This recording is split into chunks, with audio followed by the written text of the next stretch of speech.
y Be'ezrat Hashem vamos a estudiar.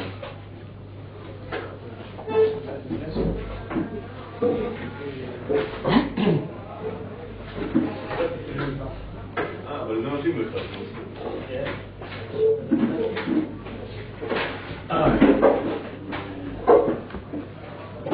Bueno.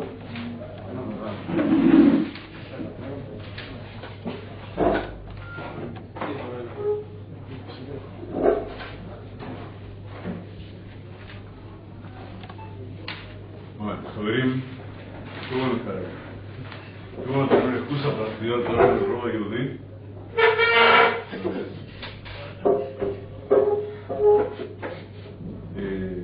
Bueno, para los que están allá, estamos en Yeshivat HaKotel, justo encima del Kotel HaMa'araví, y nos disponemos a tratar de seguir adelante con una introducción a la introducción del Zohar HaKadosh, con la intención de Be'ezrat Hashem hoy completar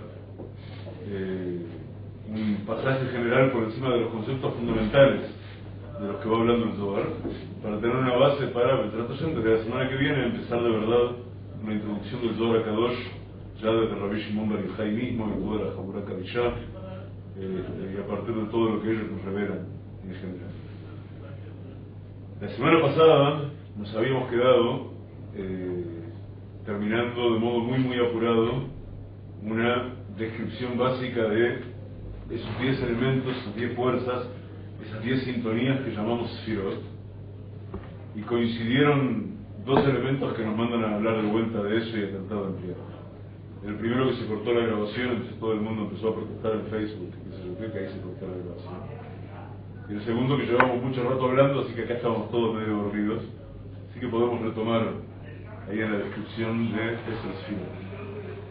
Dijimos como concepto básico que la forma en que Kadosh Baruj Hu vivifica a la Briá, a toda la creación, es a partir de lo que llamamos el Shefa Kodesh, el Or Ein Sof, la luz infinita de Hashem. Pero la luz infinita de Hashem no hay modo de que pueda entrar en Keilim, en recipientes finitos como nosotros, limitados, y por consiguiente, para lograr trasladarse, traducirse a algo que nosotros sí podamos observar y recibir y tomar y procesar y demás, tiene que pasar por una serie de Keilu filtros que se llaman en el lashon de la Kabbalah Malbushim. Tiene que vestirse de distintas capas de ropa, como si fuera, para que su luz, para que la luz en sí misma quede de una intensidad que nosotros podamos soportar. Y dijimos, si lo trae la Akdamá del Zohar HaKadosh mismo, el mashal, la metáfora más clara para eso, es lo que nos pasa con la luz del sol si la miramos directo. Digo, y esto es algo que es infinitamente más inmenso que la luz del sol. Si no tenemos capacidad de mirar el sol de modo directo, necesitamos pantallas en el medio, tanto más nos va a suceder con la luz espiritual por excelencia, la luz más alta de todas, que tenemos que ser capaces de traducirla a donde nosotros sí la podamos recibir. Entonces dijimos que los Malbushim, las sintonías, etc., y dijimos sintonías porque dijimos que también se traduce en sintonías o longitudes de onda, y también se traduce en colores, y también se traduce en cada uno de los órdenes de la creación. Hay una división en 10. Y dijimos que estos 10 se llaman así, y los distribuimos en principio en la forma del cuerpo humano, porque la forma del cuerpo humano es la forma del universo, y es la forma como si fuera. También dijimos, pero vamos a repetirlo, vamos a usar en nuestro estudio muchas veces referencias antropomórficas. O sea, vamos a hablar de Kadosh Baruj Hu como si Kadosh Baruj Hu tuviera ojos, como si Kadosh Baruj Hu tuviera boca, tuviera piernas, como si Kadosh Baruj Hu pensara en los términos en que nosotros decimos pensar, o sintiera en los términos en que nosotros decimos sentir. Pero eso todo lo vamos a decir no porque sea así de verdad en el mundo superior, Hasan Harila, sino porque es el único modo en que nosotros somos capaces de entender eso. Y para ejemplo, ya la Torah mismo habla, Kilshon Bnei Adam, ya la Torah mismo habla en esos términos, y nos encontramos en la Torah que de repente Vaidaber Hashem habla, como si fuera uno como nosotros. Vayerach Hashem, dice la Torah, y Hashem olió el aroma que sale de un zebach, de una ofrenda. Y nada de eso debe ser entendido en los términos en que nosotros tenemos sentido del olfato o en que nosotros sabemos hablar, pero sirve solamente para hacernos la figura de cómo funciona esto mecánicamente. Dijimos que distribuidas en la forma del cuerpo humano, las 10 sefirot se ordenan del siguiente modo. Y antes del siguiente modo dijimos también que nos vamos a ordenar así de arriba hacia abajo para ayudar a comprender cómo se concatena la luz desde arriba hasta abajo, pero que de verdad la forma no es esa. La forma es una dentro de otra. Keter, la sefirá de más arriba en nuestro esquema, en realidad es la más interior, y está rodeada por Jochma, que es la segunda nuestra hacia abajo, que está rodeada por Binah, que es la tercera nuestra hacia abajo, etc. Pero efectos de la comprensión lo estudiamos en lo que llamamos el Etz Haim, el árbol de la vida, desde arriba hasta abajo, que incluye todas las 10 sefirot. La primera de las sefirot se llama Keter. Keter, la corona, está por encima de la cabeza, como toda corona está por encima de la cabeza, y la sefirá de Keter, en el plano más alto de todos, como vamos a estudiar a continuación, tiene 3 dimensiones en sí misma. Tiene una concatenación de tres fuerzas, que empiezan en la emuná, y hablamos que la emuná es mucho más que lo que decimos en español fe, o en cualquier idioma latino lo traducimos. Emuná tiene que ver con omanut también, es la fe que fabrica, la fe que produce, es la fe capaz de hacer algo, y tiene que ver con emanut, que es la fidelidad. Y la fidelidad es biunívoca. Después viene Ta'anug, que es el deleite, y el deleite nos da la fuerza para llegar al razón, que es la voluntad, el deseo. Y cuando hablamos de razón tenemos que saber que ahí es donde empezamos a proyectar un mundo de abajo, porque la raíz de razón es la raíz de la palabra él también. ¿Querés? Vamos jugando así. ¿Querés decir algo de la ciudad de Keter? Ok, entonces yo hago una lista y después. Nosotros tenemos todo siempre muy preparado, ustedes disculpan. La ciudad de Keter entonces está arriba de todo y está en el punto en el cual nosotros no tenemos azagá alguna. Nosotros no tenemos capacidad de... ¿Precisás lápiz?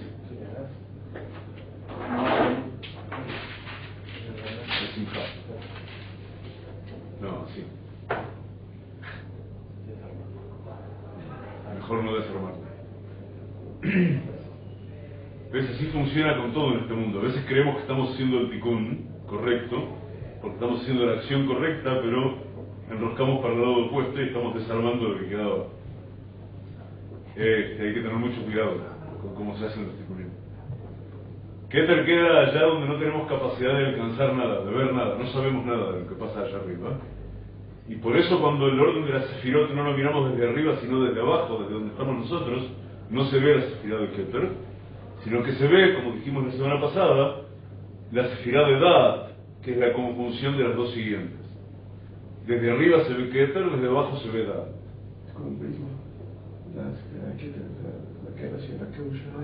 Es la que proyecta hacia abajo, ¿sí?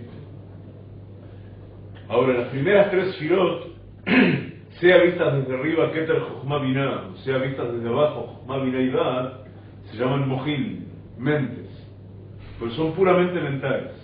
Las 3 sefirot en realidad están muy por encima del mundo de la acción, o muy por encima de lo que podemos concebir en lenguaje articulado incluso. Por eso todo lo que podemos hablar de ellas son apenas metáforas.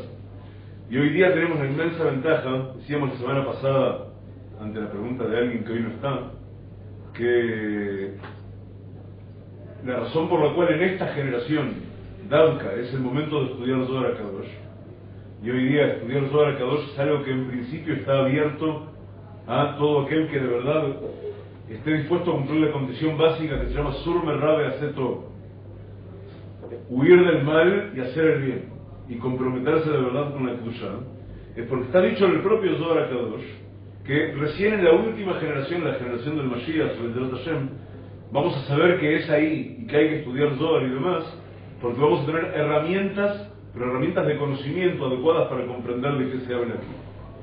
Y dimos el ejemplo que ahora vamos a ampliar, el ejemplo de la segunda y la tercera sefirá, que son Jochma y Binah. Dice el Zohar HaKadosh, explica ya hace más de 2000 años, que nuestra mente está dividida en 2 partes.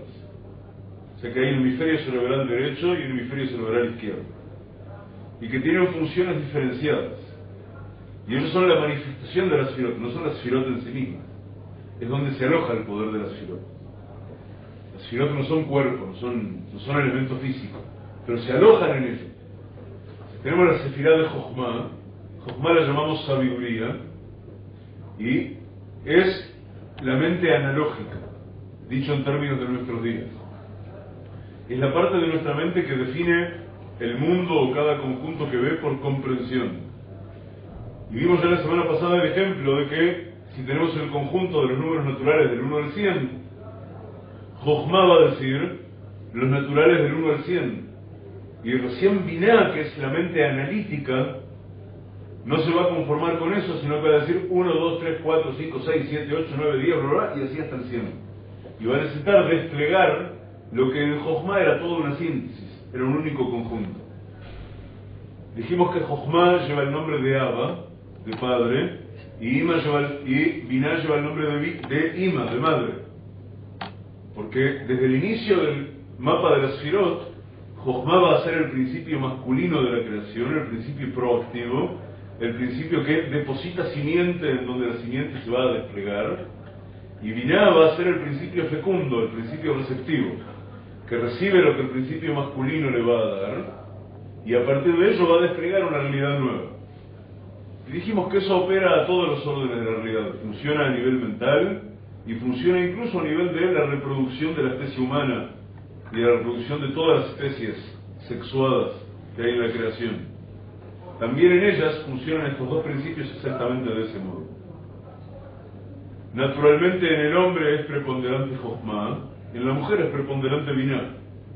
Pero en ambos, como incluso eso la ciencia lo sabe hoy día, y por eso es que decimos que hoy tenemos los Keilim, porque no hace mucho tiempo que la ciencia sabe, hace pocos decenios que la ciencia sabe que nuestros hemisferios cerebrales tienen funciones diferenciadas y que son las que yo les acabo de contar a ustedes.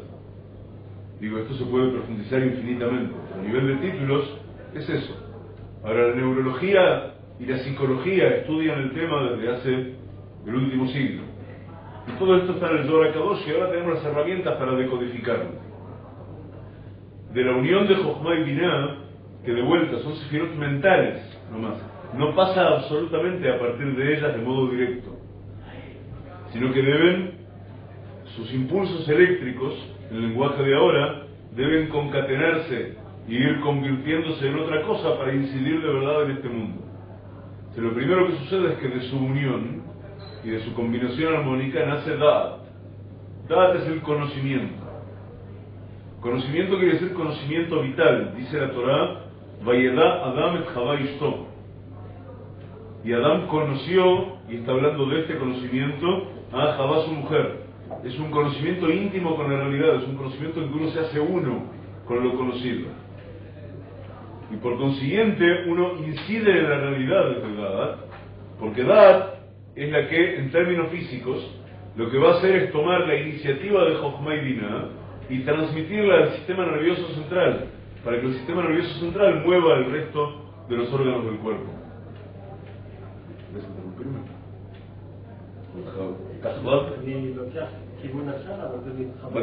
Y después vamos a los milot. El problema, antes de... Él habla de una parte, a nivel, yo voy a hablar de otra parte del tema, del mismo tema, pero de otro lado, digamos de otro lado. El problema es así, cuando los Mekubalim empezaron a hablar de la Sefirot, que hay 10 Sefirot, la primera pregunta era si hay un Hashem único, ¿para qué hace falta hablar de 10 fuerzas, de 10 errores, de 10 conductas o de 10 iluminaciones de Hashem? ¿Para qué hace falta? No alcanza por creer que hay Hashem, un Hashem que creó el mundo, lo maneja como él quiere. ¿Para qué tenemos que saber que son 10, no son 11, ni 9? Y que hasta tanto de que uno de los grandes maestros de la Kabbalah hace 800 años, más o menos, 700 años, había Abraham Abulafia, se burlaba de los demás que no entendían bien la Kabbalah, diciendo que si los cristianos creen en 3 que es 1, aparentemente los que estudian Kabbalah piensan que 10 se hizo uno. Cayeron, los que no entienden bien, según él, se cayó en el mismo error, cometieron el mismo error que cometieron los cristianos, pero peor todavía, lo partieron ayer en 10 partes. ¿Para qué hacía falta eso? Esta pregunta es una pregunta que no hay uno, que no hay ningún mekubal, no hay un maestro de Kabbalah que cuando escribió su libro no tuvo que litmoder, ¿cómo se dice? Enfrentar esa pregunta y saber contestarla. Cada uno fue contestándola de otra forma y según cómo se contestó esa pregunta se cambió completamente la Kabbalah de él a la de otra, porque también sabemos que la Kabbalah no es una Torah, porque es una Torah, pero no todos tienen el mismo entendimiento y hablan del mismo nivel. Tenemos al Sefer HaZohar de Rabbi Shimon Bar Yochai, que da los primeros pasos, aunque contiene todo, claramente, los primeros pasos nada más de la Kabbalah aparecen ahí.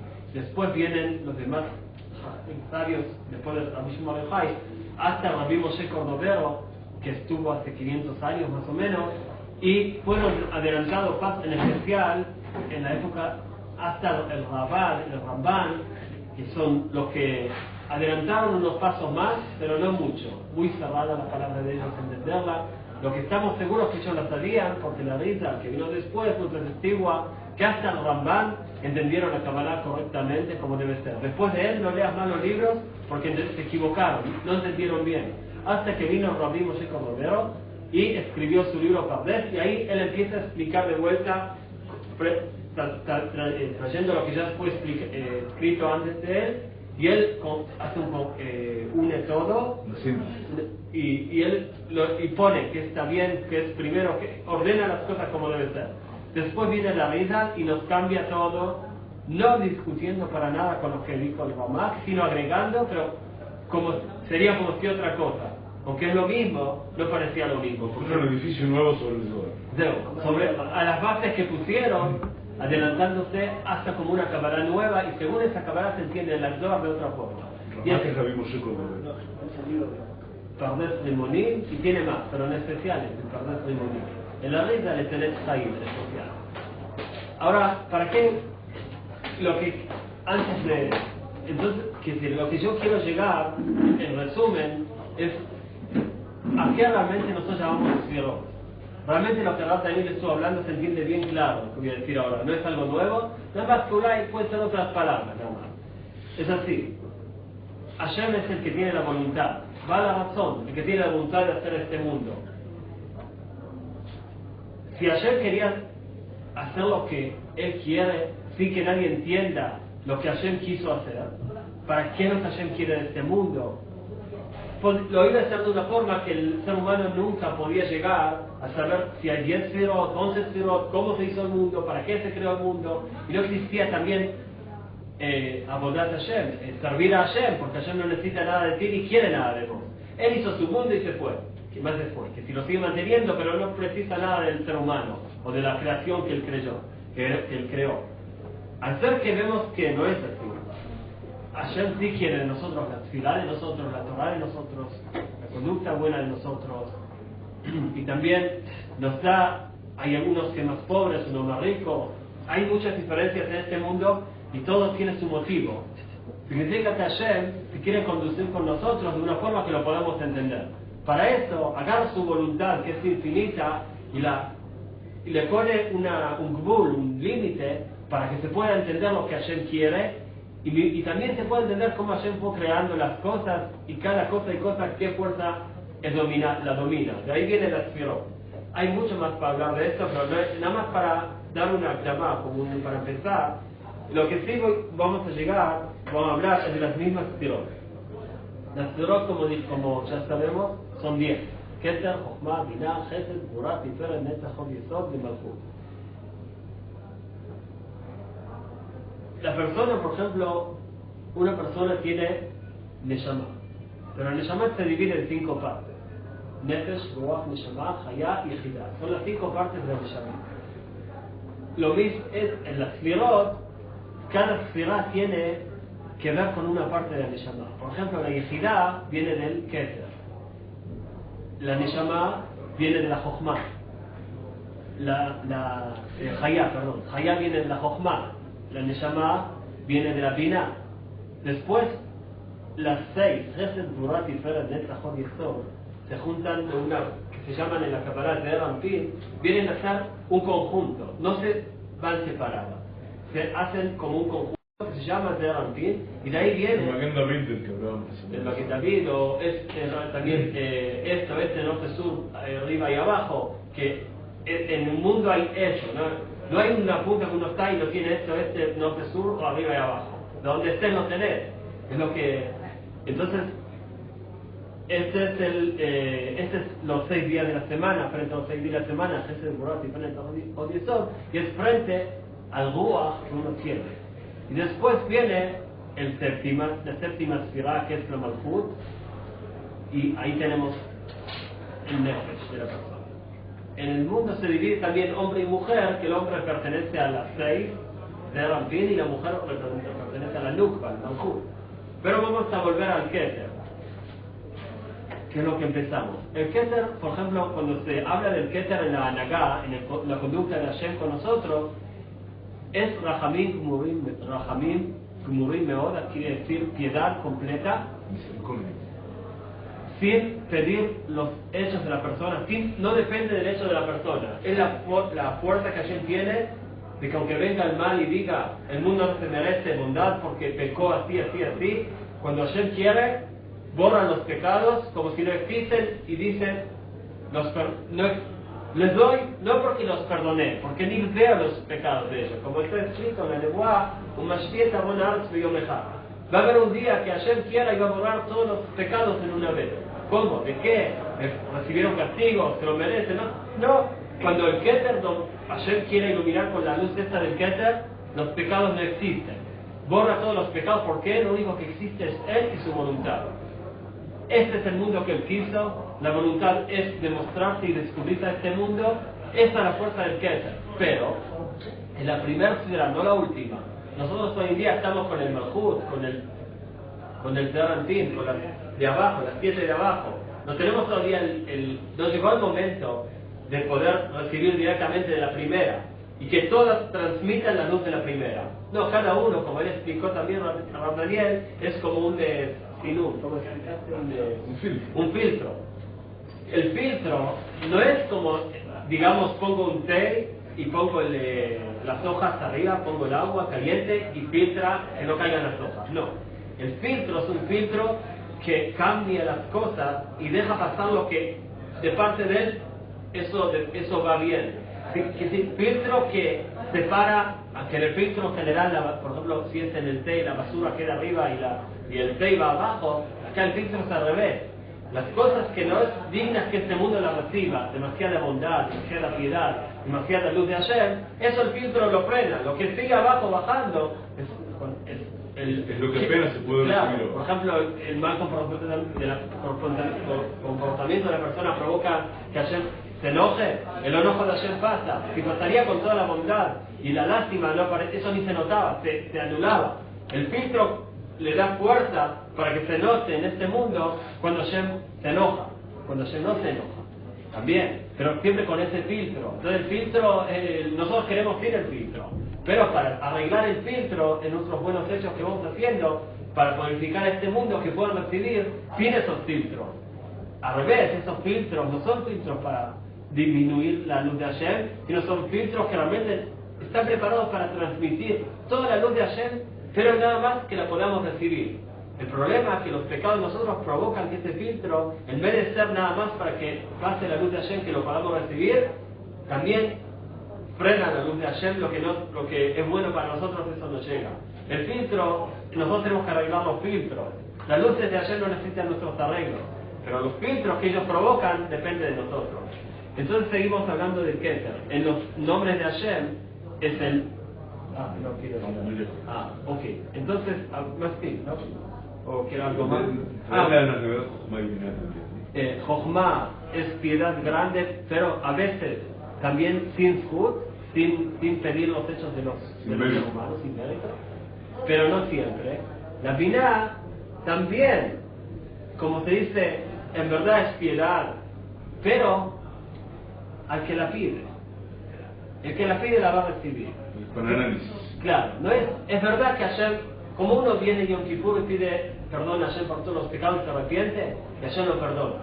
Pero perdona el que va a pedir, aunque hay una de la Gemara que Rabbi Yehuda así sostenía de que Yom Kippur perdona a todos, el que pide perdona, el que no, pero la halajá es de que Yom Kippur perdona en especial al que pide perdón.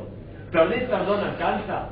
Realmente no, pero por la Biná, que es el único día que ilumina en este mundo la luz más alta de todas, que es el Yom Kippur, aunque no vamos a decir que Shabbat es más que Yom Kippur y es Chokhmah, pero que ilumina en este mundo, Shabbat no es ilumina en este mundo, de la forma de que cambia este mundo. Nosotros recibimos el Shabbat.